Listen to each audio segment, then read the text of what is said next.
இளையோர் திறன் பேச்சுப் போட்டி. இன்றைய இளைஞர்கள் நாளைய தலைவர்கள் அல்ல, இன்றைய தலைவர்களே என்று உலக புகழ்பெற்ற தலைவர் நெல்சன் மண்டேலா கூறியுள்ளார். அதேபோல் மகாகவி சுப்பிரமணிய பாரதியார் எழுந்து வா இளைஞனே, உலகம் உன்னை எதிர்நோக்குகிறது என்ற உணர்வை தனது பாடல்களின் வழியாக நம் மனங்களில் விதைத்தார். இந்த உயரிய சிந்தனைகளை மனதில் கொண்டு இளையோர் திறன் என்ற தலைப்பில் சில கருத்துக்களை உங்களுடன் பகிர்ந்து கொள்ள விரும்புகிறேன். நண்பர்களே, ஒரு நாட்டின் உண்மையான செல்வம் தங்கமும் வெள்ளியும் அல்ல, திறமையான இளைஞர்கள்தான். இன்று உலகம் மிக வேகமாக மாறிக்கொண்டிருக்கிறது.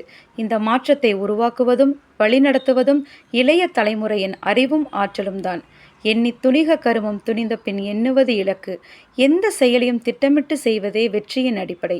இந்த பண்பை இளைஞர்கள் வளர்த்து கொண்டால் எந்த துறையிலும் சாதிக்க முடியும். சுவாமி விவேகானந்தர் கூறியவாறு, எழுந்திருங்கள், விழித்திருங்கள், இலக்கை அடையும் வரை நிற்காதீர்கள். இந்த வார்த்தைகள் ஒவ்வொரு இளைஞனின் வாழ்க்கை மந்திரமாக இருக்க வேண்டும்.